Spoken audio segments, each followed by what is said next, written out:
क्यों बोला जाता है कि सॉलिड रिजिड होते हैं? Can anybody explain me solid को रिजिड क्यों बोला जाता है? Anybody? Can anybody tell me why are solid rigid? Solid को रिजिड क्यों बोला जाता है?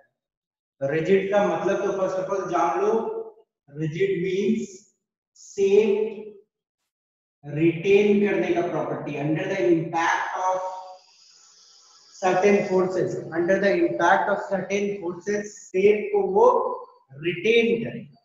ओके, तो सॉलिड को रिजिड क्यों बोला जाता है? Can anybody tell me? नहीं मालूम किसी को? बच्चे कर क्या रहे हैं? डोंट नो शेप सॉलिड का इन सॉलिड्स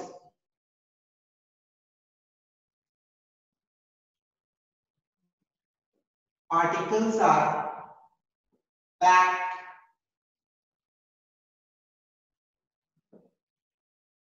closely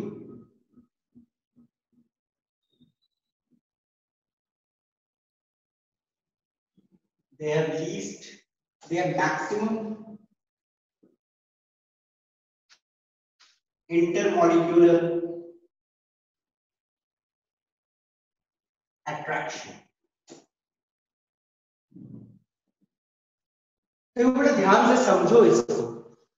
क्या बोला जा रहा है कि जो सॉलिड्स होते हैं, सॉलिड्स में जो पार्टिकल्स है वो बहुत क्लोजली पैक्ड, और जब क्लोजली पैक्ड है तो इसका मतलब क्या है? इंटरमोलिक्यूलर अट्रैक्शन जो है वो काफी हाई है, और जब इंटरमोलिक्यूलर अट्रैक्शन काफी हाई है तो आप इसके पार्टिकल्स को आराम से इधर उधर नहीं कर सकते हो। आराम से लीस्ट थोड़ा सा फोर्स लगा के इस पार्टिकल को इधर उधर आप नहीं भेज सकते हो। इसका मतलब क्या है? वो अपने शेप को रिटेन करता है। तो दो बेसिक रीजन हो जाती है कि पार्टिकल्स बहुत क्लोजली पैक्ड है, और दूसरा रीजन हो जाती है कि मैक्सिमम इंटर मॉलिक्यूलर अट्रैक्शन है पार्टिकल के बीच में, और इस चलते सॉलिड अपने शेप को रिटेन करता है। Okay, the next question is why are glass known as super cooled liquid? Glass को हम सुपर कूल्ड लिक्विड क्यों बोलते हैं? एमोर्फस होती है। सुपर कूल्ड लिक्विड का मतलब ही होता है एमोर्फस। तो कैन एनीबडी टेल मी कि ग्लास को हम लोग सुपर कूल्ड लिक्विड क्यों बोलते हैं? देखो बेटा, एक सिंपल सी चीज दिमाग में रखो। ग्लास जो होती है ना, उसकी टेंडेंसी होती है फ्लो करने की। Okay, glass has a tendency to flow. Okay, glass has a tendency to flow, but बहुत स्लोली फ्लो करती है। यदि आप लोग एक पुराना कोई ग्लास लगा हुआ है आपके घर में, या कोई खिड़की है पुराना, तो उसके यदि आप नीचे वाले पार्ट को टच करोगे तो बेटा वो पार्ट आपको क्या है, थोड़ा सा मोटा लगेगा। जब ग्लास मैन्युफैक्चरर के यहाँ से बन के आएगा तब वो यूनिफॉर्म थी, और अब वो नीचे वाला पार्ट को यदि तुम बहुत पुरानी ग्लास से तो टच करोगे तो आपको थोड़ा सा मोटा लगेगा। क्यों?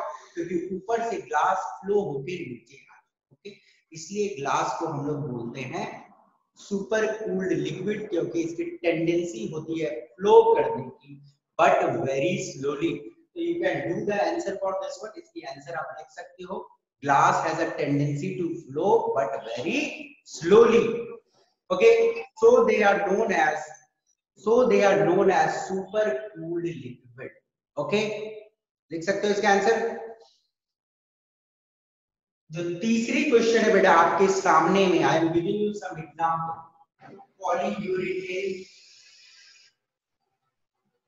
Polyvinyl chloride, copper,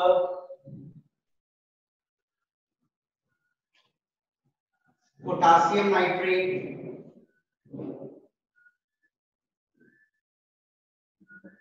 benzoic acid,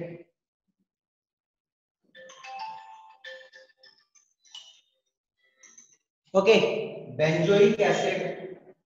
अब आप इसमें से मुझे बता सकते हो कि इसमें से कौन कौन से क्रिस्टलाइन होगी और कौन कौन से एमोर्फस होगी? Can you tell me which all are crystalline and which all are amorphous? Can anybody tell me? बोलिए, आप लोग क्या आंसर नहीं मालूम? बेटा लास्ट क्लास में पढ़े थे ना, लास्ट क्लास में तो आए थे आप लोग। Don't you know the answer? Anybody? कोई भी बोलिए, टेल मी।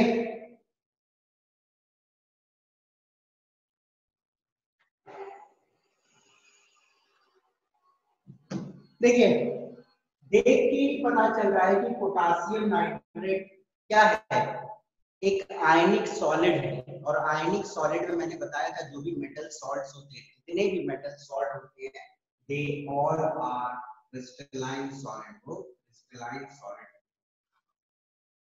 वहीं पॉलीविनाइल क्लोराइड या पॉलीयूथेरेन, ये दोनों एमोर्फस है। If I will talk of copper, तो ये वाली क्रिस्टलाइन है। बेंजोइक एसिड, इंपॉर्टेंट वन, ये जो बेंजोइक एसिड होती है बेटा, this is a solid crystalline acid. Benzoic acid एक सॉलिड क्रिस्टलाइन एसिड होती है, तो benzoic acid is a crystalline solid. Okay, आपको दिमाग में रखनी है। So this were some of the important जो क्वेश्चंस थी आपकी एनसीईआरटी के टेक्स्ट, जहां तक हम लोगों ने अभी तक पढ़ाई किया है। Okay,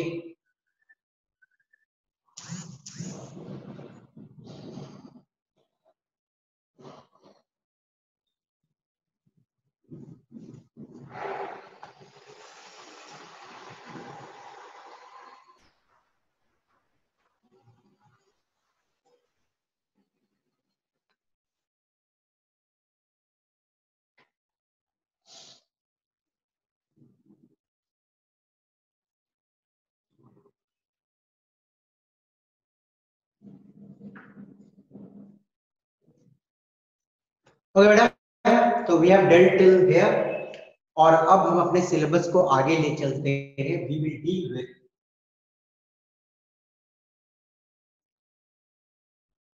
types of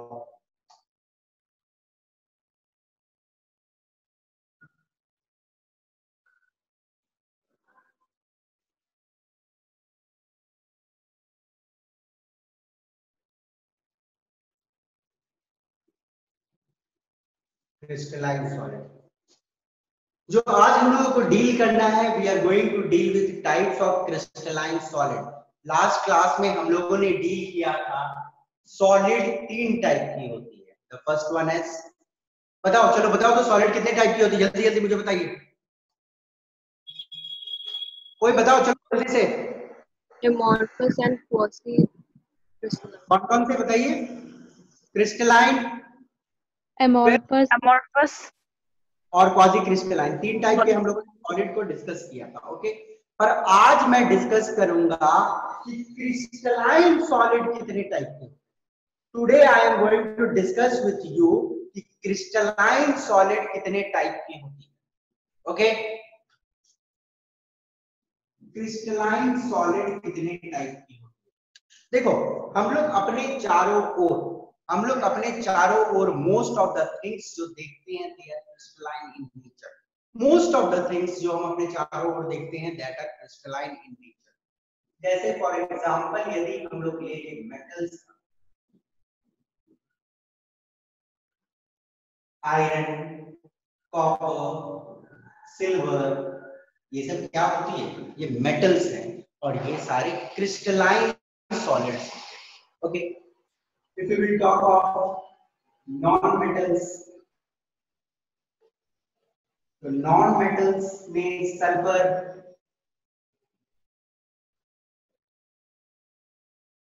phosphorus,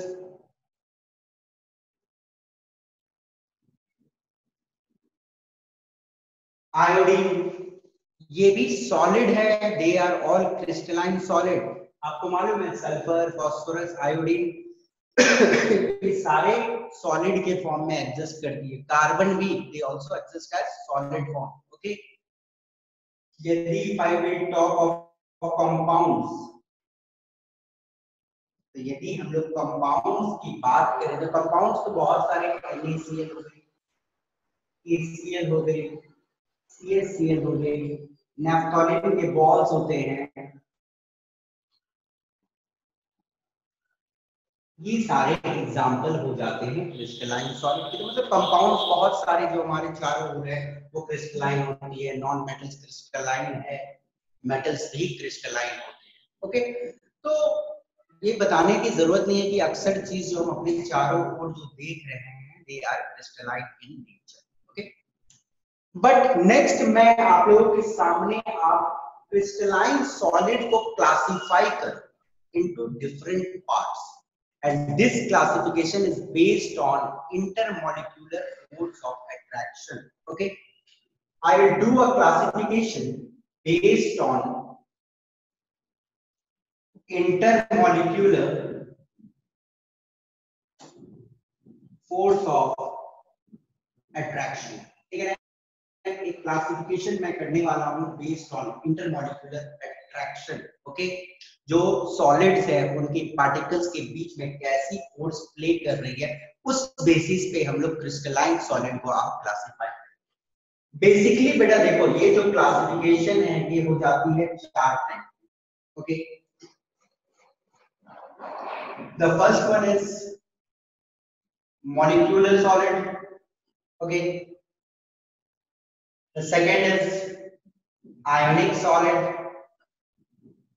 the third one is metallic solid,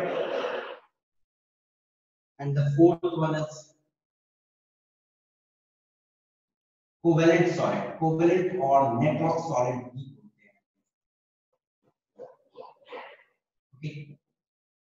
तो पार्टिकल के बीच में इंटरमॉलिक्यूलर फोर्स ऑफ अट्रैक्शन कैसी प्ले हो रही है, उस बेसिस पे क्लासिफिकेशन जो सॉलिड की होती है 4 टाइप की, molecular, ionic, metallic and covalent और नेटवर्क सॉलिड। तो सर सबसे पहले हम आयनिक को देखते हैं, क्योंकि मॉलिक्यूलर की फर्दर क्लासिफिकेशन मॉलिक्यूलर को हम देखते हैं।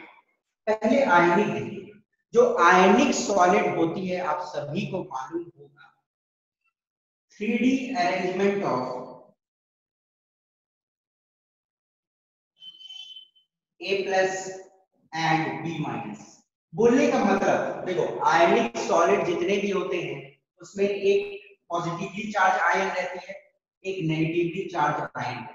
ओके, और पॉजिटिवली चार्ज और नेगेटिवली चार्ज आयन स्पेस में अरेंज्ड रहती है। ओके, एक स्पेसिफिक अरेंजमेंट में पॉजिटिव चार्ज और नेगेटिव चार्ज अरेंज रहती है आयनिक सॉलिड। ओके, इनके बीच में कूलम्बिक फोर्स ऑफ अट्रैक्शन होता है। आपको मालूम है एक पॉजिटिव चार्ज है और नेगेटिव चार्ज है, दोनों के बीच में एक फोर्स ऑफ अट्रैक्शन है, and that force of solid में जो फोर्स ऑफ अट्रैक्शन प्ले में रहती है they are known as coulombic force of attraction.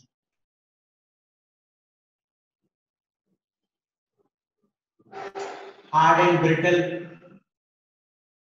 काफी हार्ड रहते हैं, दे आर वेरी हार्ड, और ब्रिटल भी रहते हैं। वेरी हाई मेल्टिंग पॉइंट, इनकी मेल्टिंग पॉइंट जो रहती है that is very high. But कुछ प्रॉपर्टीज आपको इसके दिमाग में रखनी है, डाल देगा, पूछ देगा which of one of them is not true, और insulators in solid but conducts in molten state।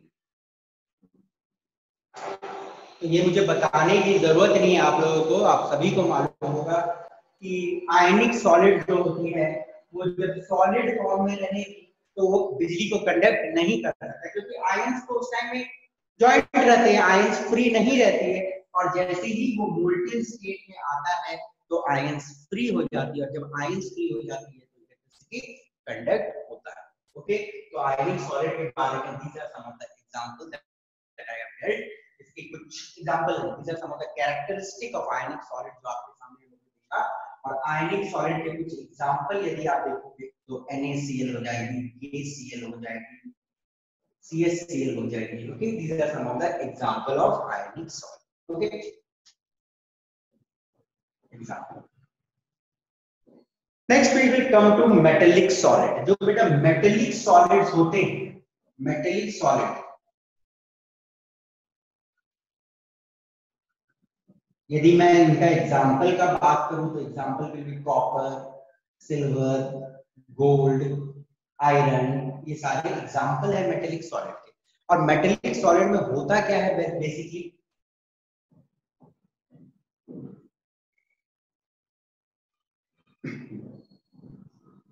Positively charge ions arranged in a sea of free electron. ध्यान से देखना इस बात को। जो मेटेलिक सॉलिड्स होते हैं, जितने भी मेटेलिक सॉलिड होते हैं, आपको सब मालूम है वो इलेक्ट्रिसिटी कंडक्ट करती है। और जब इलेक्ट्रिसिटी वो कंडक्ट करता है तो इसका मतलब क्या है, उसमें फ्री इलेक्ट्रॉन है। इलेक्ट्रिसिटी कंडक्ट होती है because of free electrons. Okay, यदि you will see a basic diagram for this, ये फ्री इलेक्ट्रॉन्स होते हैं मेटल्स। ओके, और जब फ्री इलेक्ट्रॉन है तो मेटल में एटम से जब इलेक्ट्रॉन थोड़ी दूर गई हुई है तो पॉजिटिवली चार्ज आयन भी प्रेजेंट है वहां पे। तो फ्री इलेक्ट्रॉन के बीच में पॉजिटिवली चार्ज इलेक्ट्रॉन प्रेजेंट रहती है इन मेटेलिक सॉलिड। ओके, और इस टाइप की बॉन्ड जो रहती है मेटेलिक सॉलिड में free electron positively charge ion के बीच में, we called it as metallic bond. हम लोग उसे बोलते हैं मेटेलिक बॉन्ड। इस प्रकार की बॉन्ड होती है metallic bond. Okay, these solid are quite hard. Okay, hard होते हैं। High thermal and electrical conductivity, मतलब इससे हीट भी बहुत अच्छे से फ्लो होगा, इलेक्ट्रिसिटी भी अच्छे से फ्लो होगा क्योंकि फ्री इलेक्ट्रॉन तो मौजूद है। High thermal and conductivity. Okay, and metallic solid में, और आप लोग जानते ही हो, मुझे बताने की जरूरत नहीं है, कितने मेटेलिक सॉलिड होते हैं। उसमें लस्टर होती है, दे आर लस्ट्रस, मैलेबल होते हैं, डक्टाइल होते हैं, और इनकी अपनी एक कैरेक्टरिस्टिक फ्लेम होती है। सबकी नहीं होती है पर मैक्सिमम की कुछ ना कुछ कैरेक्टरिस्टिक फ्लेम होती है। तो that I am not writing, आप समझ सकते हो। लस्ट्रस होते हैं, चमक होता है ना इनमें। डक्टाइल होती है, मतलब तार बना सकते हैं इनसे। मैलेबल होते हैं, मतलब इसको हीट करके सीड्स बना सकते हैं। और साथ में इनकी एक अपनी कैरेक्टरिस्टिक फ्लेम कलर की होती है। Okay, got it. Next we will discuss about covalent या नेटवर्क सॉलिड। कोवेलेंट या नेटवर्क सॉलिड के बारे में यहाँ पे तो जगह नहीं है, तो मैं एक काम करता हूँ, नेक्स्ट स्क्रीन में मॉलिक्यूलर सॉलिड और कोवेलेंट और नेटवर्क सॉलिड के बारे में डिस्कस कर देता हूँ एक नेक्स्ट स्क्रीन में। ओके, तो बेटा अभी ये दोनों में यदि आप लोग कुछ प्रॉब्लम है तो मुझसे पूछ लो, बाकी इन दोनों में डिस्कस करता हूँ next screen. Okay, tell me any problem. Sir metallic solid में सारे मेटल्स और एलॉय होते हैं? हाँ बेटा, सारे मेटल्स आ जाते हैं। मेटेलिक सॉलिड मतलब मेटल सारे आ जाते हैं उसमें। ओके,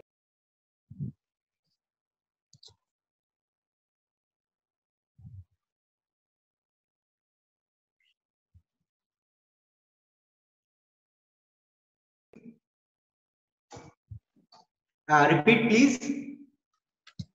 सर सारे मेटालिक सॉलिड में मेटल्स और एलॉय होते हैं सर? एलॉयज बेटा, alloys is something else. Alloy का मतलब होता है कि दो मेटल्स को मैंने मिक्स कर दिया, ठीक है ना, या मेटल और नॉन मेटल को भी मिक्स करके एलॉय बनाते हैं। I am just talking about pure metal, ठीक है ना, इसकी बात हो रही है, प्योर मेटल की बात हो रही है। Okay, clear. और प्योर मेटल्स, अक्सर metal, most of the metal are, okay sir. ठीक है बेटा। इन द नेक्स्ट स्क्रीन मैं डिस्कस करूंगा मॉलिक्यूलर सॉलिड और कोवेलेंट या okay network sir. Solid. Okay sir. Okay,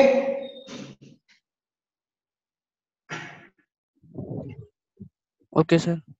हाँ ठीक है। ओके, अपनी ऑडियो को ऑफ कर लो थोड़ा सा, ठीक।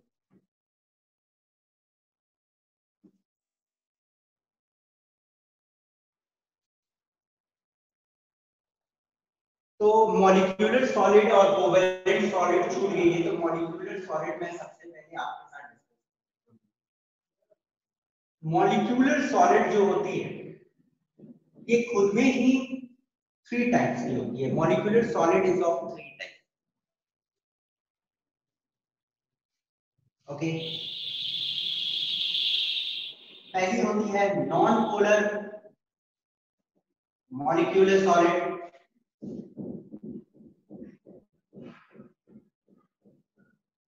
देखो नॉन पोलर आपको मालूम है कि कोई भी इलेक्ट्रोनेगेटिविटी डिफरेंस नहीं होनी चाहिए। यदि मैं हाइड्रोजन का बात करूं H2, H और H आपस में बॉन्डेड है, दो H आपस में बॉन्डेड है, तो कोई इलेक्ट्रोनेगेटिविटी डिफरेंस तो नहीं ना होगी, तो कोई डाइपोल यहां पे क्रिएट नहीं होगा। सो H2, Cl2, I2, these all are example of non-polar molecular solid. Okay, इन सब के बीच में आपको मालूम होगा, आपने उन लोगों ने स्टैंडर्ड 11th में पढ़ा है, there is a force known as London forces of attraction, और नॉन पोलर मॉलिक्यूलर सॉलिड में London forces of attraction, London forces of attraction.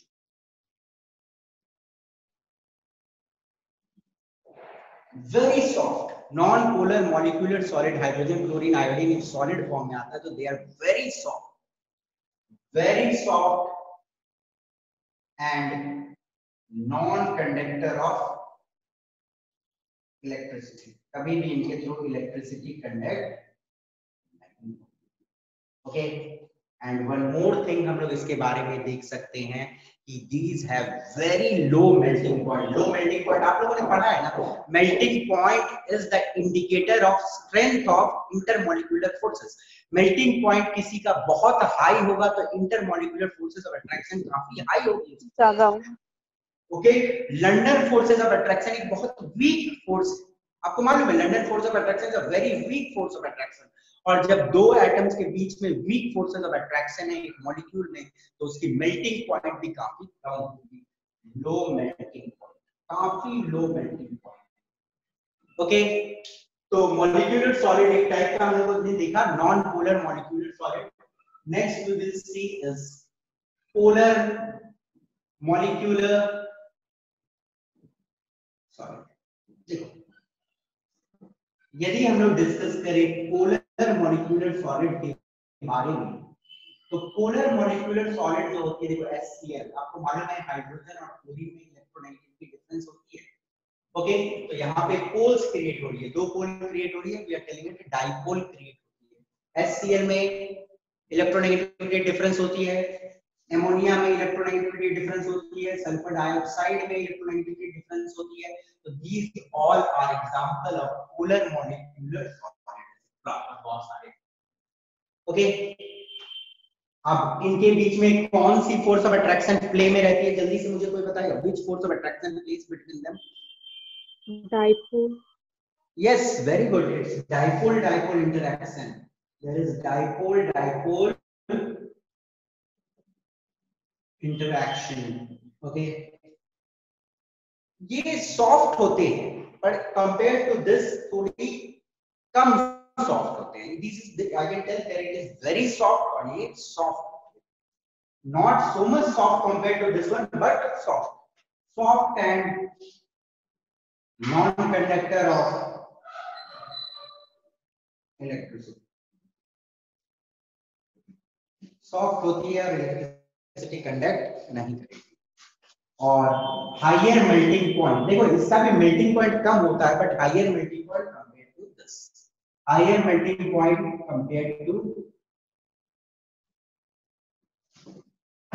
Non polar. Okay, और one more type is hydrogen bonded molecular solid. तो hydrogen bonded molecular solid का एक example दे सकते हो, आप लोगों ने पढ़ा है स्टैंडर्ड 11 में हाइड्रोजन बॉन्डेड मॉलिक्यूलर सॉलिड का एक example, anybody? Sir H2O NH3 water. Water is hydrogen free, इसमें आ जाएगी बेटा। वाटर आप लोगों ने एक चैप्टर हाइड्रोजन पढ़ा था स्टैंडर्ड 11 में, वहां पे पढ़ा था कि एक वाटर की मॉलिक्यूल 4 अलग वाटर मॉलिक्यूल से हाइड्रोजन बॉन्ड से जुड़ी होती है। ओके, तो यदि आपने पढ़ा है तो हाइड्रोजन बॉन्डेड मॉलिक्यूलर सॉलिड की बात करें तो ice, water is a form of ice. Water यदि सॉलिड फॉर्म में है, आइस फॉर्म में, तो वहां पे हाइड्रोजन बॉन्ड होते हैं उनके मॉलिक्यूल्स के बीच। ओके, और हाइड्रोजन बॉन्ड एक स्ट्रॉन्ग फोर्स होती है। ओके, स्ट्रॉन्ग हाइड्रोजन बॉन्ड इनके बीच में प्रेजेंट होती है। और आप सभी को मालूम है कि वाटर जो है वो that is not a good conductor of electricity. Pure water does not conduct electricity, got it. और कोई भी hydrogen bonded molecular solid electricity conduct नहीं करेगी। नॉन कंडक्टर ऑफ,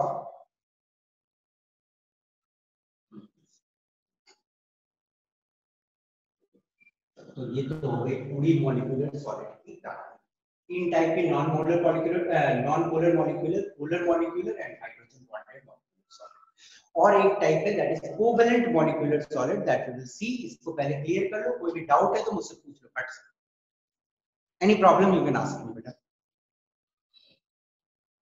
कोई दिक्कत बेटा, आप लोग बोलते क्यों नहीं हो? बोलो ना थोड़ा सा। समझ आया? हाँ ना, yes no? Yes sir. Yes sir. Yes, very good. तो मैं क्वेश्चन भी पूछूंगा, इसके बाद मैं एक स्क्रीन शेयर करूंगा, इंटेक्स क्वेश्चन एनसीईआरटी की ही होगी, आपको जवाब देना पड़ेगा, ठीक है? तो नेक्स्ट कोवेलेंट हम लोग डिस्कस कर लेते हैं।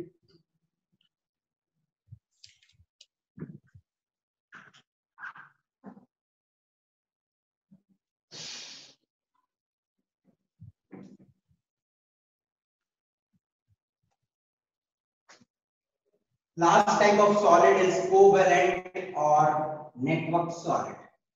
Okay, covalent या network solid. तो कोवेलेंट और नेटवर्क सॉलिड के बारे में जस्ट आपको पॉइंट जान लो। सिंपल में एग्जांपल मैं बता देता हूँ। ग्रेफाइट होते हैं, डायमंड होती है, SiO2 होती है। Okay, mainly non metals. अक्सर कोवेलेंट या नेटवर्क सॉलिड जो होते हैं उनमें नॉन मेटल्स प्रेजेंट होते हैं। ओके, कोवेलेंट डायरेक्शनल बॉन्ड होती है इसमें। अच्छा, ये डायरेक्शनल बॉन्ड का मतलब आप लोग समझते हो ना? कोवेलेंट बॉन्ड होती है कोवेलेंट या नेटवर्क सॉलिड में, and covalent bond is a directional bond. Directional bond का मतलब समझते हो बेटा? No sir. का मतलब समझते हो? जैसे फॉर एग्जांपल देखो, वाटर मतलब HOH वाटर होता है। Okay, this is water. Actually ऐसे तो नहीं रहता है, this is water is like this, V shape होती है। ओके, तो ऑक्सीजन एट द टॉप, दो हाइड्रोजन नीचे में, ठीक है? क्या कभी ऐसा वाटर का मॉलिक्यूल बन सकता है OH? कुछ ऐसा वाटर का मॉलिक्यूल हो सकता है? नहीं। No sir. कोवेलेंट बॉन्ड जो बनती है वो एक पर्टिकुलर डायरेक्शन में ही बनती है। ओके, कोवेलेंट बॉन्ड एक पर्टिकुलर डायरेक्शन ही में बनती है। वहीं इलेक्ट्रोवैलेंट बॉन्ड, मानो एक Na+ है और एक Cl- है, तो Na+ Cl- को किसी भी डायरेक्शन से खींच सकता है। Cl- यहाँ पे रहेगा तब भी खींच लेगा, यहाँ भी रहेगा तब भी खींच लेगा, यहाँ रहेगा यहाँ से खींच लेगा, इधर से भी खींच लेगा। तो आयोनिक बॉन्ड जो होती है डायरेक्शनल बॉन्ड नहीं होती है, covalent bond are directional bond. Okay, ये ध्यान देना है कि कोवेलेंट या नेटवर्क सॉलिड में डायरेक्शनल बॉन्ड होते हैं। Directional bond are covalent bond होते हैं, directional bond. Okay, hard and brittle, काफी हार्ड और ब्रिटल रहती है, बहुत हार्ड है। डायमंड आपको तो मालूम ही है, it's one of the hardest substance, natural substance on earth. Okay, but graphite soft होती है, इसकी एक रीजन होती है, दैट इज एन एक्सेप्शन है। आपको मालूम है कि हेक्सागोनल रिंग्स होते हैं जिसपे वो स्लिप कर जाती है, दैट्स व्हाई इट्स सॉफ्ट। तो हार्ड एंड ब्रिटल अक्सर वाले जितने भी कोवेलेंट नेटवर्क सॉलिड है, most of them are hard and brittle. Extreme melting point बहुत हाई रहता है, बहुत हाई इनका मेल्टिंग पॉइंट रहता है। Okay, non conductor of electricity,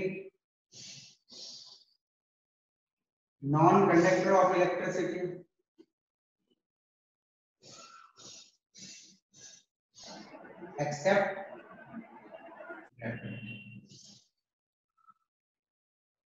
graphite छोड़ के बाकी सब ये सारे नॉन कंडक्टर ऑफ इलेक्ट्रिसिटी है। ग्रेफाइट मालूम है ना आप लोगों को, गुड कंडक्टर ऑफ इलेक्ट्रिसिटी है। ओके, तो ये आपके दिमाग में, हाँ बोलिए। तो ये तो हो गई सिंपल डिस्कशन आपके सामने में about types of solid. Okay, तो मैं आपके सामने अभी कुछ क्वेश्चन शेयर करूंगा और आपको आंसर देना है, ठीक है ना। ये आंसर यदि नहीं दोगे तो मैं पर्टिकुलरली नाम लेके आप लोगों से पूछ लूंगा। So the question in front of you आ रही है।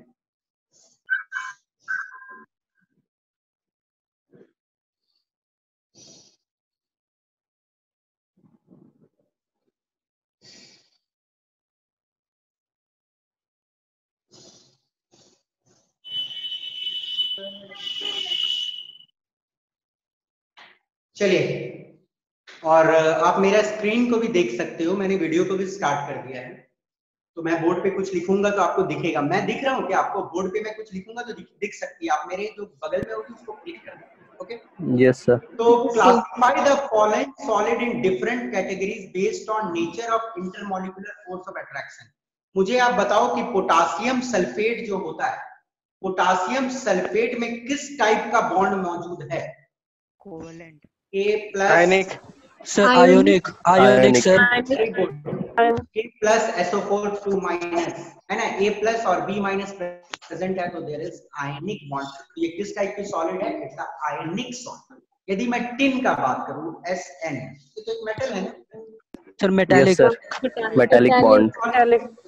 ओके, बेंजीन, देखो बेंजीन की बात की जाए, कोवेलेंट, बेंजीन रिंग जो covalent bond sir. Sir molecular, sir, molecular, molecular. Sir molecular, और सर, मॉलिक्यूलर। कोई पोल्स नहीं बनते हैं तो it's non polar molecular solid. Okay, urea, अब देखो यूरिया के बारे में मैं आपको बताता हूँ, थोड़ा ये ध्यान से देखना। यूरिया तो एक मॉलिक्यूलर सॉलिड है, पर किस टाइप की मॉलिक्यूलर सॉलिड है? यदि हम लोग ध्यान से देखें, NH2C double bond O NH2, ठीक है ना, ये एक यूरिया का फॉर्मूला है। तो कार्बन पे जो होता है स्लाइड डेल्टा पॉजिटिव होता है और ऑक्सीजन पे स्लाइड डेल्टा नेगेटिव होती है, पोल्स क्रिएट हो रही है। तो यूरिया जो होती है it's a kind of polar molecular solid. Okay, clear है? Urea is a polar molecular solid. Ammonia, अभी मैं जिक्र किया आप लोगों के साथ, एमोनिया कैसी solid? Sir, molecular. Polar molecular में मतलब कैसा? Polar, polar molecular, polar molecular. और water? Sir, molecular. Hydrogen bond sir. Hydrogen bonded molecular solid. Zinc sulphide, सबको मालूम होगा, zinc sulphide is hydrogen bonded, और S2 माइनस, तो ये क्या है? Ionic, ionic bond sir. हाँ, graphite covalent, covalent. Covalent bond, network solid है। Rubidium? Sir, metallic. Metallic, argon? Molecular, non polar, non polar. Silicon carbide? Network, covalent या network solid. आपके पास नेक्स्ट क्वेश्चन है कि solid A is hard electrical insulator. Electrical insulator है in solid as well as molten state. Solid state में भी वो electricity नहीं कंडक्ट करता है, मोल्टेन स्टेट में भी नहीं कंडक्ट करता है, तो ये आयनिक सॉलिड तो कम से कम नहीं। And melts at extremely high temperature, और हाई टेम्परेचर पे melt. What type of solid? Metallic, sir, covalent network solid. Covalent या नेटवर्क सॉलिड होगी बेटा। कोवेलेंट या Yes, network sir. Solid hard electrical insulator भी होते हैं और मोल्टेन स्टेट में भी इलेक्ट्रिसिटी नहीं कंडक्ट करता है, ठीक है ना। यस सर, और इनकी मेल्टिंग पॉइंट भी काफी हाई होती है, हम लोगों ने देखा है। आयनिक solid conduct electricity in molten state but not in solid state. ये तो मालूम है आपको, मोल्टेन स्टेट में उसके आयंस फ्री हो जाते हैं, इसलिए Yes, sir. Movement of ions, ठीक है ना। तो उसका आंसर सबको मालूम होगा। What type of solid are electrical conductors, malleable and ductile? Sir, metallic solid. Metallic, metallic solid. तो ये मुझे बताने की जरूरत नहीं है आपको। आई सपोज क्लियर हो गया होगा आइडिया सबको, ठीक है। यस सर, चलो आगे बढ़ते हैं, क्वेश्चंस करने से आइडिया क्लियर होती है। देखो, तो नेक्स्ट पार्ट में टच करूंगा बेटा, it's a very important part, और आपकी चैप्टर की जो बेसिक क्वेश्चन आती है मेंस पे या एडवांस लेवल में क्वेश्चन पूछी जाएगी, इस सेक्शन से आपको आप ध्यान देना। तभी आपसे बनेगा। ये सेक्शन मिस हुआ तो आपको दिक्कत होगा, जरा ध्यान से देखिए। ये जो टॉपिक है it's crystal lattice and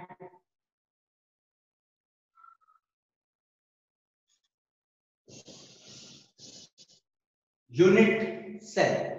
The topic that we are going to discuss is crystal lattice and unit cell. ध्यान से देखिएगा, पूरा चैप्टर पार हो जाता है सॉलिड स्टेट, बहुत बच्चे लैटिस का मतलब नहीं समझ पाते।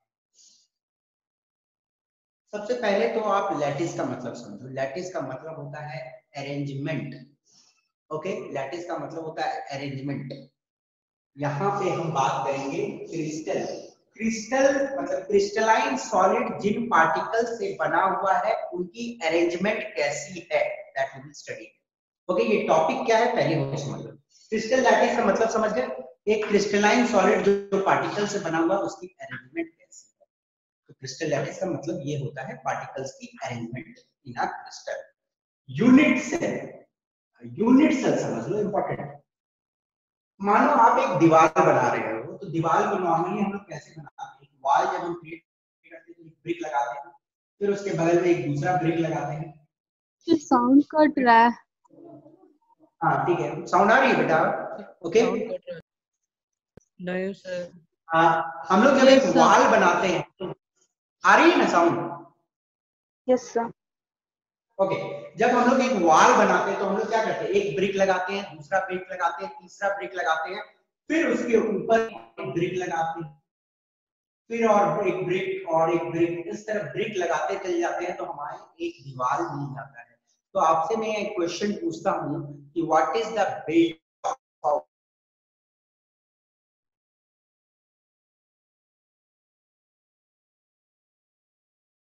वो बिल्ड होता है,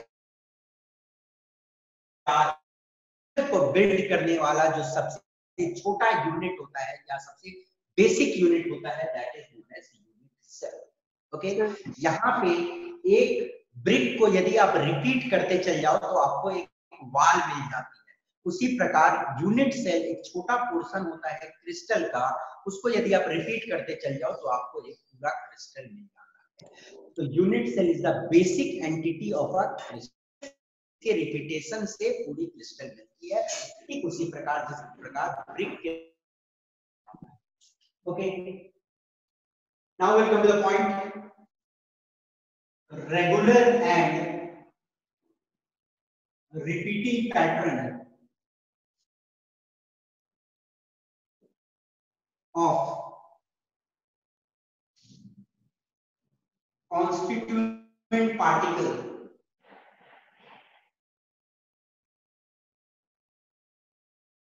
characteristic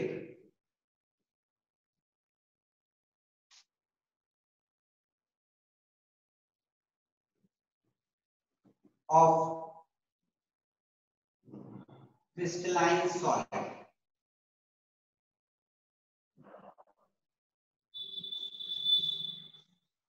देखो, क्रिस्टलाइन सॉलिड का जो मेन कैरेक्टरिस्टिक होता है वो क्या होता है, हम लोग देखते हैं। क्रिस्टलाइन सॉलिड जिन कॉन्स्टिट्यूएंट पार्टिकल से मिलके बनता है, मैंने बताया था क्लास में कॉन्स्टिट्यूएंट पार्टिकल सीपी भी लिख सकते हैं।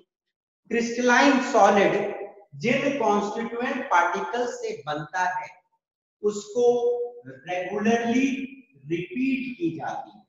और आप लोगों ने कल एक डायग्राम भी देखा था, वहां पे आइडिया क्लियर हो गई होगी कि एक पर्टिकुलर चीज को बार बार रिपीट किया गया है क्रिस्टलाइन सॉलिड।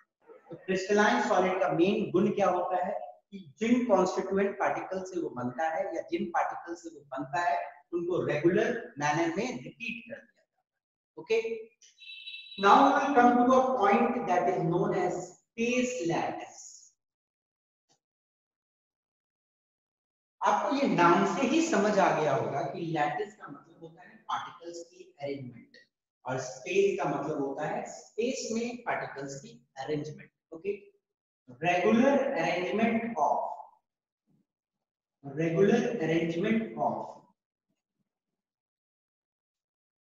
पॉइंट्स, पॉइंट्स का मतलब मैं बोल रहा हूं एटम्स, आयन और molecules. Regular arrangement of atom, ion or molecules in three-dimensional space.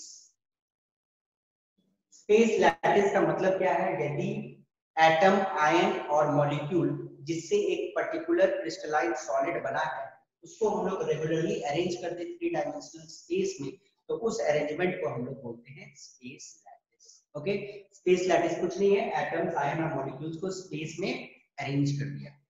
Okay, एक साइंटिस्ट थे, his name was Auguste Brevis.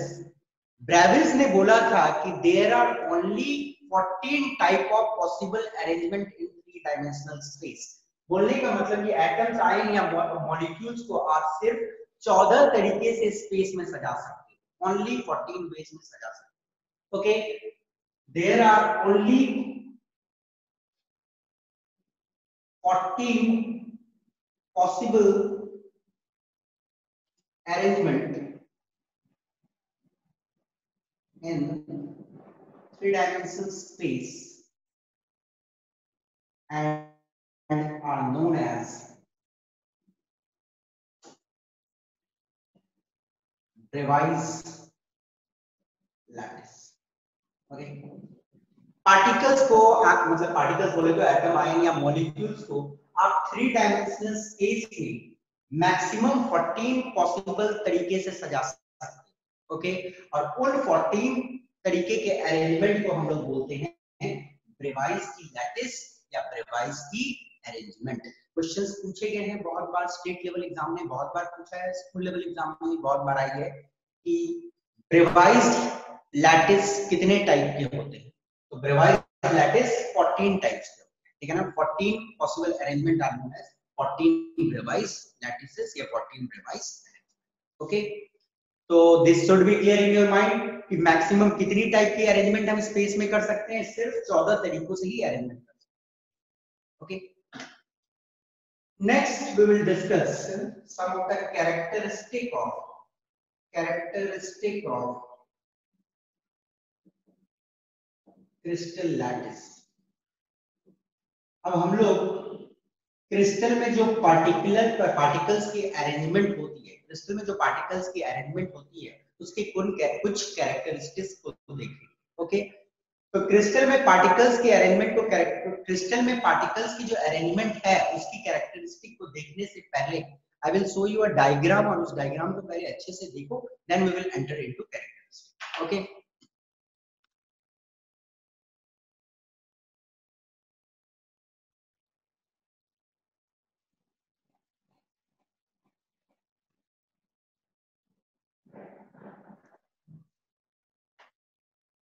देखिए आपको अपने स्क्रीन पे एक इमेज दिख रहा होगा अभी, और this is a three dimensional cubic lattice, मतलब थ्री डायमेंशन अरेंजमेंट है।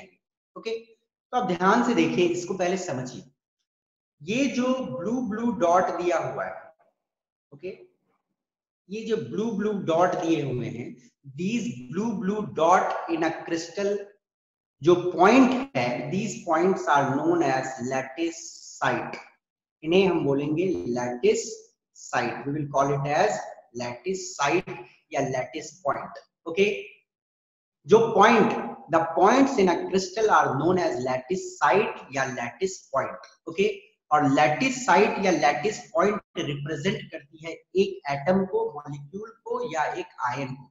तो ये जो लैटिस पॉइंट आपको दिख रहा है, this is either an atom और आयन या एक मॉलिक्यूल। ओके, अब यदि इन लैटिस साइट्स को आप स्ट्रेट लाइन से जोड़ दें, आपने जोड़ा है ना, हम लोगों ने देखो लैटिस साइट्स को स्ट्रेट लाइन से जोड़ा है। यदि आप लैटिस साइट्स को स्ट्रेट लाइन से जोड़ देते हो तो आपको एक पूरी अरेंजमेंट मिल जाती है। तो आपके सामने एक पूरा अरेंजमेंट दिख रहा है जहां पे लैटिस साइट को जस्ट लाइन से क्या किया गया है, जोड़ दिया है। ओके, तो पूरी अरेंजमेंट आपको मिल जाएगी। So I will show you one more thing.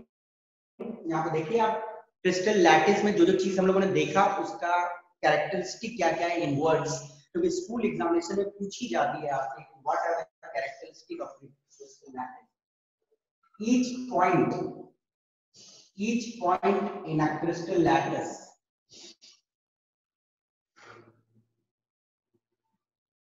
is known as lattice point or lattice site. मैंने आप लोगों को पॉइंट्स दिखाया, एक क्रिस्टल की अरेंजमेंट में मैंने आप लोगों को पॉइंट दिखाया और उन पॉइंट्स को हम लोग क्या बोलते हैं, लैटिस पॉइंट या लैटिस साइट। ओके, ये तो पहली कैरेक्टरिस्टिक होगी। Second characteristic, each point represent an atom, ion or molecule। देखो, हर एक पॉइंट जो एक एटम में होता है, सॉरी, हर एक पॉइंट जो एक क्रिस्टल लैटिस में होती है वो क्या रिप्रेजेंट करती है? ईच पॉइंट रिप्रेजेंट या तो एक एटम हो सकती है वो, या तो एक आयन हो सकती है, या तो वो एक मॉलिक्यूल हो सकता है। Okay, lattice point when joined by straight line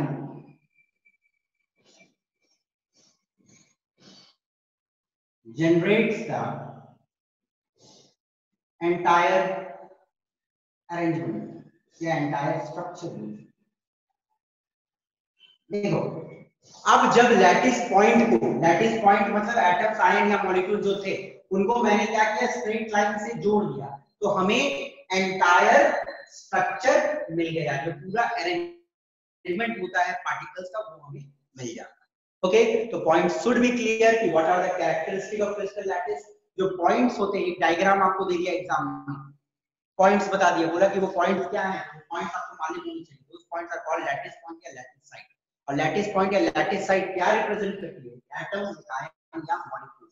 और लैटिस पॉइंट को जब आप स्ट्रेट लाइन से जोड़ दोगे, ओके, तो आपको एंटायर स्ट्रक्चर की अरेंजमेंट मिल जाएगी। अब स्ट्रेट लाइन देखो बेटा, स्ट्रेट लाइन तो एक पार्टिकल, मतलब समझो कि कोई एक NaCl है तो Na+Cl-, Na+Cl- इस तरह अरेंज होगा, कोई स्ट्रेट लाइन नहीं रहता है। पर स्ट्रेट लाइन से हम रिप्रेजेंट कर रहे हैं कि उन लोगों के बीच में जो फोर्स ऑफ अट्रैक्शन है उसको हम रिप्रेजेंट, समझो तो। ओके, तो lattice point when joined by straight line, हम स्ट्रेट लाइन से एक फोर्स ऑफ अट्रैक्शन को रिप्रेजेंट कर रहे हैं उस स्ट्रक्चर के। तो lattice point when joined by straight line generates the entire structure, पूरी एंटायर स्ट्रक्चर को वो रिप्रेजेंट करता है जब स्ट्रेट लाइन से हम जोड़ते हैं। ओके, तो आपको ये क्लियर हो गई होगी कि क्रिस्टल लैटिस का एग्जैक्ट मतलब क्या होता है। ओके, और क्रिस्टल लैटिस की क्या-क्या कैरेक्टरिस्टिक होती है एंड यूनिट सेल क्या होती है, ये मैं थोड़ा सा डेप्थ में आपको अभी बताता हूँ। यदि इस स्क्रीन में आपको कोई भी दिक्कत है तो you can ask me, I am giving you minute time. आपको मैं एक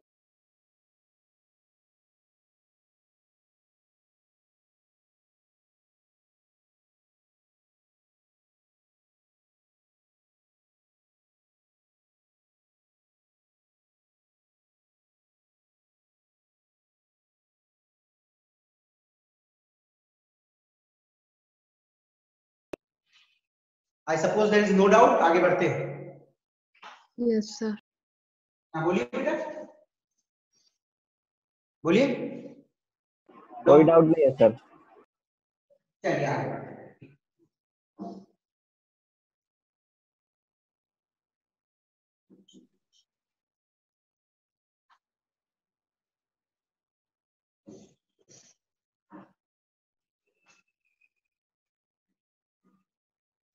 देखिए, यूनिट सेल देखेंगे नेक्स्ट, थोड़ा सा depth. Okay,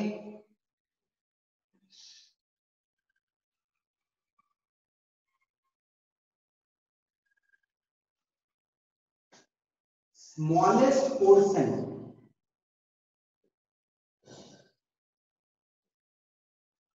of a crystal lattice which when repeated in different direction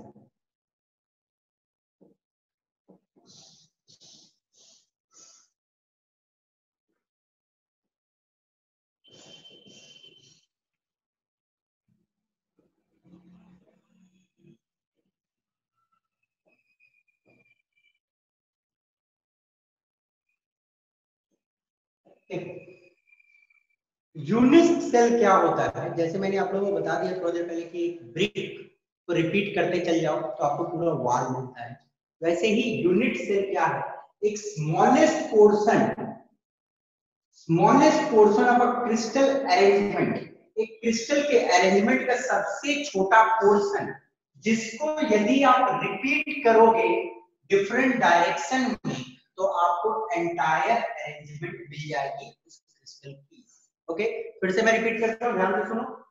एक सबसे छोटा सा पोर्शन एक क्रिस्टल की अरेंजमेंट का जिसको यदि रिपीट किया जाए डिफरेंट डायरेक्शन में तो आपको एंटायर अरेंजमेंट उस क्रिस्टल की मिल जाती है। एक बार मैं इमेज फिर से शेयर करता हूं आपके साथ, देखिएगा जरा ध्यान से।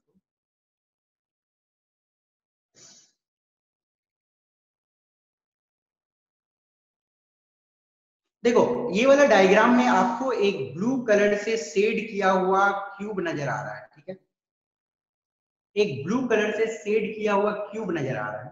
अब वो क्यूब को मैं यहाँ पे भी क्या है, ये जो मैं नंबर 2 लिखा ये भी एक क्यूब है, तो ये नंबर 1 क्यूब को मैंने रिपीट कर दिया, बगल में पीछे में भी एक क्यूब है 3, बैक में भी यहाँ पे भी एक चौथा 4th क्यूब है, नीचे में भी एक 5th क्यूब है, 6th क्यूब है, 7th क्यूब है और उसके पीछे भी 8वां क्यूब है। तो हम लोग क्या किए हैं, एक सबसे छोटा सा पार्ट ले लिए ये वाला और इसको मैंने डिफरेंट डायरेक्शन में रिपीट कर दिया, तो हमें क्या मिला, एंटायर अरेंजमेंट मिली। तो ये जो ब्लू कलर की क्यूब नजर आ रही है वो क्या होगी, एक यूनिट सेल। ओके, और उसको हम लोगों ने रिपीट कर दिया तो हमें एंटायर अरेंजमेंट मिल गया। A unit cell is characterized by 6 parameters। एक यूनिट सेल को यदि अच्छे से डिफाइन करना है तो आपको 6 पैरामीटर्स की जरूरत पड़ती है। ओके, 6 फैक्टर्स की जरूरत पड़ती है यदि आप एक यूनिट सेल को अच्छे से डिफाइन करना चाहते हैं। ओके, सपोज करो मैं आपके सामने एक छोटा सा यूनिट सेल बनाता हूं, ये क्यूबिक यूनिट सेल में बना।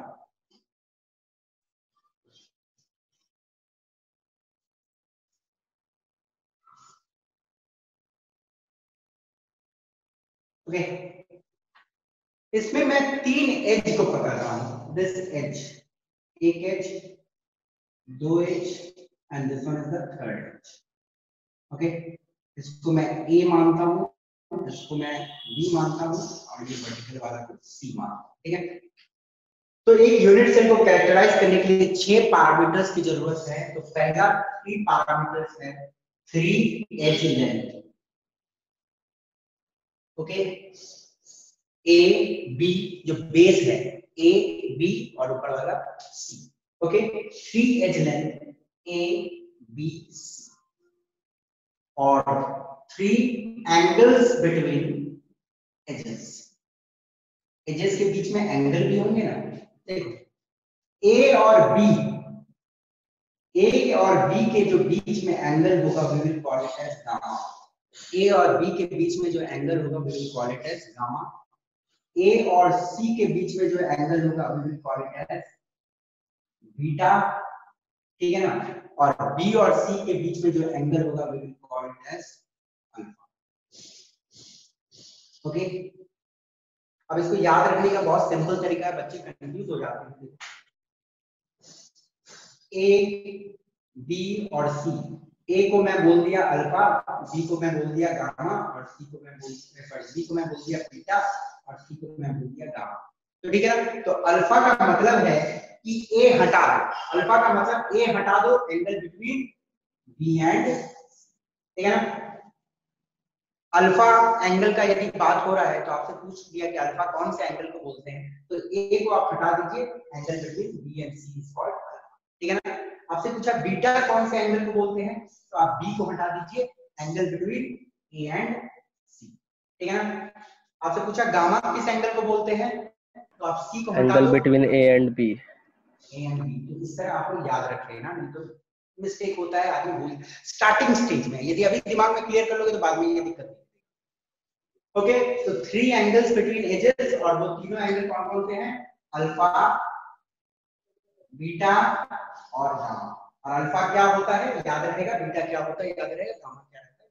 ओके, तो एक यूनिट सेल को अच्छे से डिफाइन करना है तो हम लोग 6 फंक्शंस का यूज करते हैं। वो 6 फंक्शन है A B C, edge length and 3 angle between the edges alpha beta and gamma. Okay, got it. अब यूनिट सेल कितने टाइप के होते हैं we will see now. Okay, इसको मिटा दूं, कोई दिक्कत किसी को नहीं, आगे बढ़ते हैं।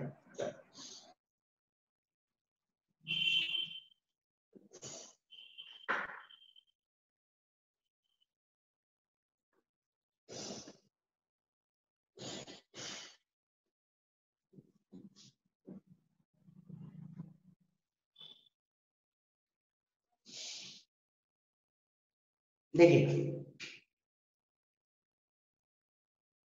यूनिट सेल को यदि आप क्लासिफाई करो, यदि मैं यूनिट सेल को क्लासिफाई करता तो यूनिट सेल होते हैं डिफरेंट डिफरेंट टाइप। तो फर्स्ट टाइप का यूनिट सेल होता है प्रिमिटिव। ओके, यूनिट सेल दो टाइप के होते हैं, एक प्रिमिटिव और दूसरा सेंटर्ड। सबसे पहले हम लोग देखते हैं कि प्रिमिटिव यूनिट सेल क्या होता है। Particles are present on corner position of units. Okay, primitive unit cell हम उस यूनिट सेल को बोलते हैं जहां पे पार्टिकल्स सिर्फ प्रेजेंट होती है कॉर्नर पोजीशन पे। यदि आप एक क्यूब लो और क्यूब के कितने कॉर्नर होते हैं पहले बताओ तो मुझे। 8 कॉर्नर होंगे। एक क्यूब के कितने कॉर्नर होते हैं? 8 corners. 8 कॉर्नर्स होते हैं। ओके, और यदि पार्टिकल सिर्फ कॉर्नर पे प्रेजेंट है,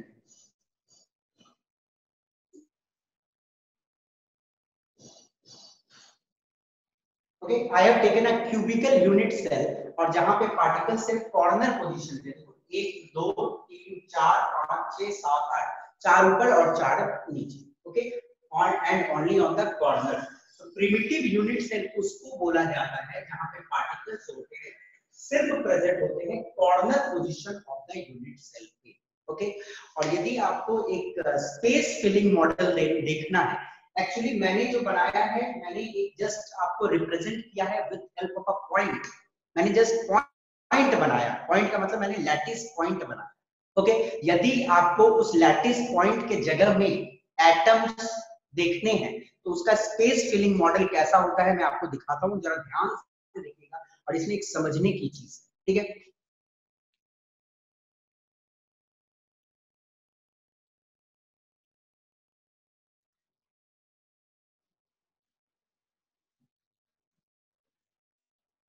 देखो, आपको एक क्यूब दिख रहा है बेटा? Yes, sir. सबको एक Yes, क्यूब sir. दिख रहा हो और उस क्यूब को आप मान लो एक क्यूबिकल यूनिट सेल, ठीक है। अब ध्यान देना है कि मैंने एटम का ओरिजिनल साइज लगाया हुआ, देखो ये वाला कॉर्नर, ये कॉर्नर पे आपको एक एटम दिख रहा है, ये वाला, Yes. है ना? Yes, sir. कॉर्नर पे भी आपको एक एटम दिख रहा है ना? Yes. और ध्यान से यदि देखोगे तो ये दोनों एटम्स एक दूसरे को टच कर रही है, टच कर रही है कि नहीं कर रही? कर रही है। Yes, sir. तो क्यूबिकल यूनिट सेल में जो एटम रखा होता है वो एग्जैक्ट कॉर्नर पे रहेगा। देखो 1 2 3 4 5 6 7 8, ओके, 8 कॉर्नर पे 8 एटम्स प्रेजेंट है और अलोंग द कॉर्नर्स वो टच करते हैं। आपको दिख रही होगी अलोंग द कॉर्नर वो टच किया है। Okay, Yes, so sir. This is cubical unit cell and a space filling model. Understood? अब यदि हम Yes. लोग आते हैं सेंटर्ड पे, सेंटर्ड क्या होती है? A unit cell that contains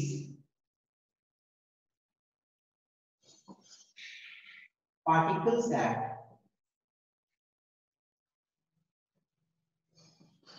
other position in addition to those at corners। देखो सेंटर्ड यूनिट सेल उसको बोलेंगे, सेंटर्ड यूनिट सेल उसको बोलेंगे जिसमें कॉर्नर्स पे तो एटम्स, मतलब कॉर्नर्स पे तो पार्टिकल्स रहेगा ही रहेगा। सेंटर्ड यूनिट सेल उसको बोला जाता है जिसमें कॉर्नर्स पे तो पार्टिकल रहेगा ही रहेगा और साथ में कोई और दूसरे पोजीशन में भी प्रेजेंट होगा। साथ में मतलब इन एडिशन टू, मतलब कॉर्नर पे तो कंपलसरी है, कॉर्नर पे तो पार्टिकल्स को रहना ही रहना है और साथ में और कोई पोजीशन पे पार्टिकल्स प्रेजेंट रह सकते। ओके, सेंटर्ड को हम लोग फर्दर क्लासिफाई करते हैं। Centered is further classified into three. One is body centered, okay, and another one is face centered, and the third one is edge centered. देखो body centre का मतलब क्या होता है, ये सारे कॉर्नर पे एटम प्रेजेंट है, साथ में एग्जैक्टली एकदम बॉडी के बीच में, मानो एक cube, okay, I am taking a cube, cubical unit cell, तो कॉर्नर पे तो एटम को रहना ही रहना है कंपलसरी, साथ में एक एटम एकदम बीच में, ठीक है ना, एकदम बीच में, एकदम बॉडी पोजीशन पे, तो that is known as body centred cubic unit cell. Okay, मैं इसका आपको स्पेस फिलिंग मॉडल दिखाता हूं, देखिएगा जरा ध्यान से।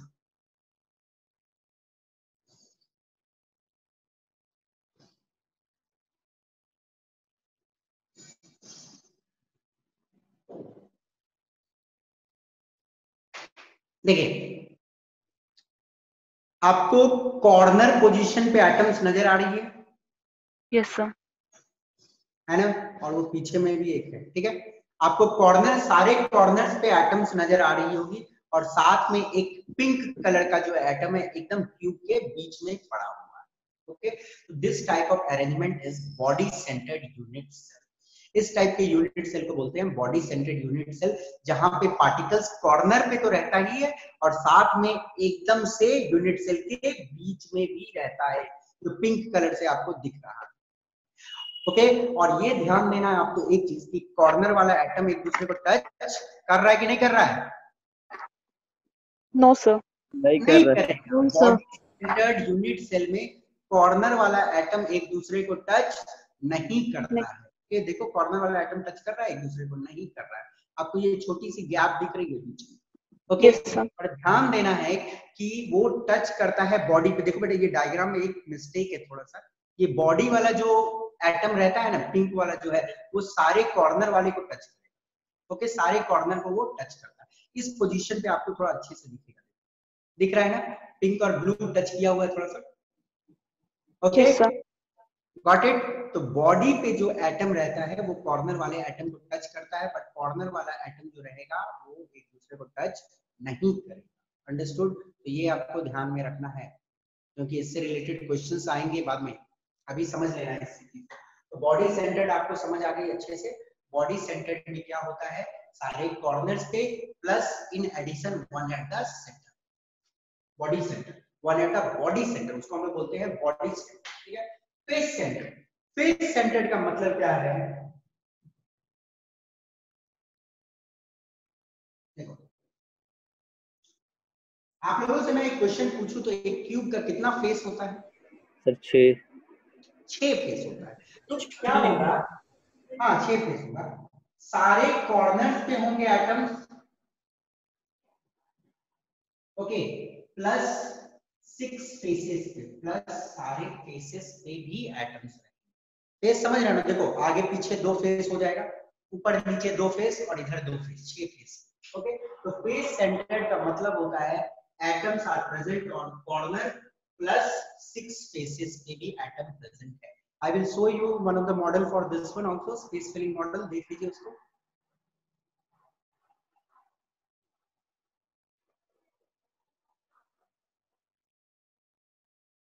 देखिएगा, दिख रहा है आपको?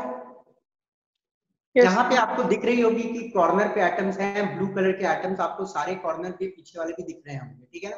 तो कॉर्नर पोजीशन पे एटम है ही, और साथ पे फेस पे भी, ये वाला देखो क्या है, ये फेस पे पड़ा हुआ है, एक फेस, दो फेस, 3 4 5, और पीछे वाला दिख नहीं रहा है, ठीक है ना, छठा फेस पे भी प्रेजेंट होता है। और ये गौर करना, यहाँ पे देखो ये जो कॉर्नर के बीच में डिस्टेंस है, ये देख रहे हो क्या, ये थोड़ा बढ़ गया है ना। कॉर्नर एटम का जो टच करने का डिस्टेंस, मतलब टच तो करता ही नहीं, सेपरेशन जो है वो थोड़ा क्या है, इंक्रीज होता है। तो इस चीज को आप दिमाग में रखिए। Okay, this separation, got it. तो फेस सेंटर्ड का स्पेस फिलिंग मॉडल, मतलब एग्जैक्टली यदि एटम्स, आयन या मॉलिक्यूल रखे जाए वहां पे, तो किस टाइप का अरेंजमेंट होगा यूनिट सेल में, आपको पता चल गया। और इसी यूनिट सेल को रिपीट करते चल जाते हैं तो एंटायर अरेंजमेंट हो जाता है। ओके, आई सपोज आइडिया सबकी क्लियर होगी। एज सेंटर्ड किसको बोलते हैं, ध्यान से देखिएगा। एज सेंटर्ड होते हैं,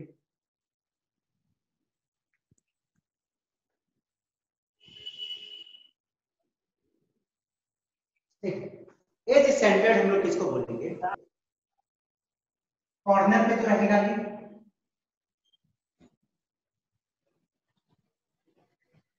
और साथ में ऑपोजिट फेसेस पे रहेगा। कोई भी ऑपोजिट फेसेस पे, ये ऊपर वाला या नीचे वाला, या ऐसे वाला साइड वाला या इधर वाला, कोई भी ऑपोजिट फेसेस पे रहेगा, that will call it as edge centred. Okay, understood. Edge centred का मतलब क्या है, सारे कॉर्नर्स पे प्लस ऑपोजिट फेसेस पे। देखो ऊपर के दो ऑपोजिट फेस पे है, और इधर वाले में नहीं है, फिर ऊपर के दो ऑपोजिट फेस में है, या इधर में है, या ऐसे वाले में है, ठीक है ना। विजुअलाइज करो, देखो ये चैप्टर है विजुअलाइजेशन, मैं आपको बहुत सारी इमेज बताऊंगा। और देखो आप लोग में से जो भी मैकेनिकल इंजीनियरिंग में जाना चाहते हैं, सिविल इंजीनियरिंग में जाना चाहते हैं, मेंस में कितने क्वेश्चन आते हैं नहीं आते हैं, इट डजंट मैटर, एक क्वेश्चन तो पक्का आता है मेंस में, that is fixed. Okay, but और एक चीज आपको, बट 2016 में क्वेश्चन नहीं आया था, leave it, that is another thing. But question अक्सर, मतलब जितने साल में सब में क्वेश्चन आया है, मोस्ट ऑफ द ईयर्स में क्वेश्चन आया है। तो आपको व्यू, लाइफ में चीज सीखनी है, चैप्टर तो अपनी जगह है, लाइफ में चीज सीखना है, हमें व्यू लेना आना चाहिए कि एक बॉडी, एक चीज का टॉप व्यू कैसा होता है, फ्रंट व्यू कैसा होगा, रियर व्यू कैसा होगा, बहुत सारे व्यू हम लोग देखेंगे क्रिस्टल के इस चैप्टर में। तो एंड एज सेंटर्ड को आप लोग रियलाइज कर सकते हो अपने दिमाग में, सारे कॉर्नर्स पे हैं, साथ में ऑपोजिट फेसेस में। यदि मैं सारे को एक सिंगल डायग्राम में आप लोगों को दिखाऊं तो देखना ध्यान से, एक सिंगल डायग्राम में मैं सबको दिखा देता हूँ।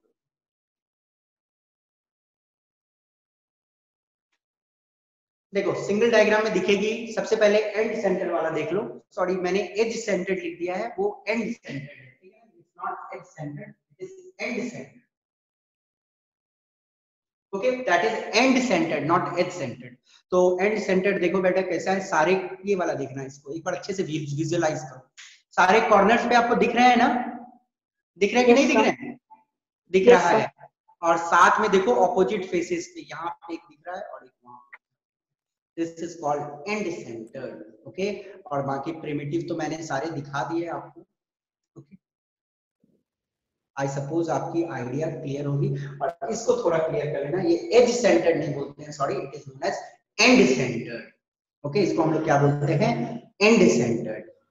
तो यूनिट सेल कितने टाइप के हैं, आइडिया क्लियर रहनी चाहिए। यूनिट सेल होती है दो टाइप की बेसिकली, प्रिमिटिव मतलब पार्टिकल्स कॉर्नर पे, दूसरी सेंटर्ड, सेंटर्ड मतलब कॉर्नर पे प्लस और कोई पोजीशन पे। सेंटर्ड वाले कितने टाइप के, बॉडी सेंटर्ड, फेस सेंटर्ड और एंड सेंटर्ड। ओके, समझ आ गई। अब आगे बढ़ते हैं।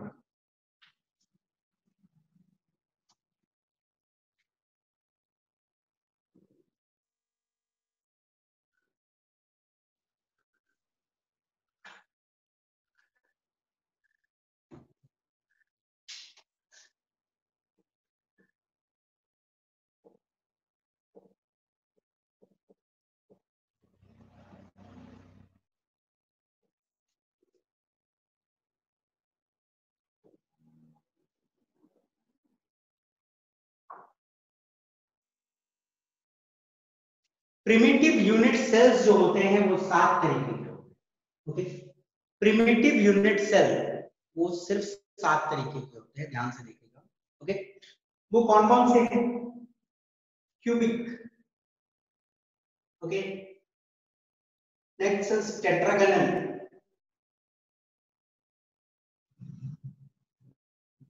Hexagonal.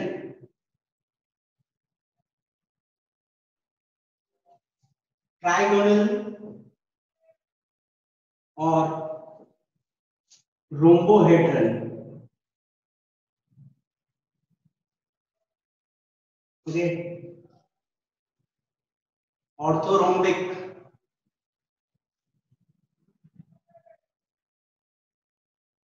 Monoclinic. And third one, seventh one is triclinic. देखो प्रिमिटिव यूनिट सेल मतलब कॉर्नर पोजीशन पे पार्टिकल्स को रहना है, तो कॉर्नर पोजीशन में पार्टिकल्स रह के 7 type of primitive unit cell बनाता है। वो 7 type of primitive unit cell है, टेट्रागोनल, हेक्सागोनल, ट्राइगोनल या रोम्बोहेड्रल, दोनों का एक ही नाम है, orthorhombic, monoclinic and triclinic. Okay, तो मैं आपको एक विजुअलाइजेशन दिखाता हूँ सबका प्रिमिटिव यूनिट सेल का। प्रिमिटिव मतलब कॉर्नर पोजीशन पे सेट एटम। ओके, तो सिंगल विजुअलाइजेशन में सारे को मैं आपको दिखाता हूँ, तो देखिएगा जरा ध्यान से और आइडिया क्लियर कीजिएगा, इमेज को ऐसे ही नहीं देखना है।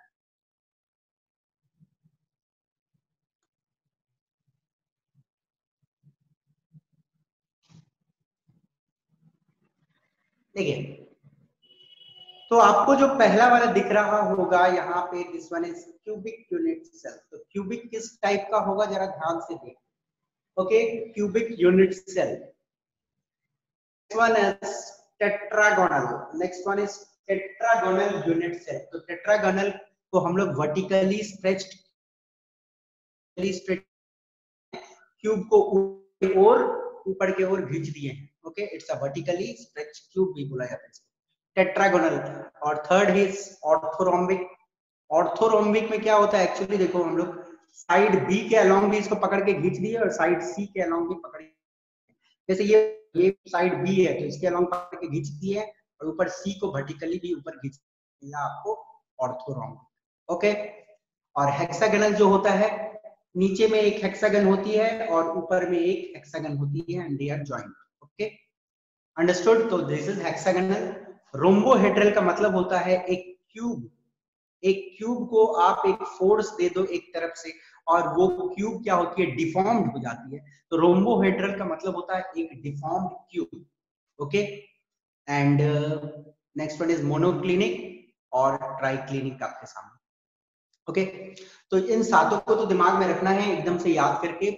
और डिफरेंट पैरामीटर्स किस तरह से बिहेव करते हैं। डिफरेंट पैरामीटर्स बोलने का मतलब कि हम लोग जब इसको डिफाइन करते हैं तो यूनिट सेल को डिफाइन करने के लिए हम लोग यूज करते हैं ए बी सी और अल्फा बीटा गामा।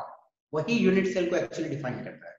तो ए बी सी और अल्फा बीटा और गामा किस तरह प्लेस्ड है, मतलब क्या रिलेशन है उन सब का एक पर्टिकुलर क्यूबिक में। जैसे क्यूबिक में क्या होता है, ए बी सी तीनों एक होता है, मतलब एच ए एच बी और एच सी तीनों सेम होती है और angle between all the edges is 90 degree.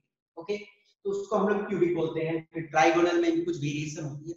तो ये सारे टाइप ऑफ वेरिएशन, मतलब सारे type of primitive unit cell we will see in the next class. Okay, तो फिलहाल के लिए इतना ही, पर जितना मैं पढ़ाया हूँ आपको पढ़ के आना है कि you can discuss some questions with you in the next class. Okay, ध्यान से मेरी बात को सुन लीजिए बेटा।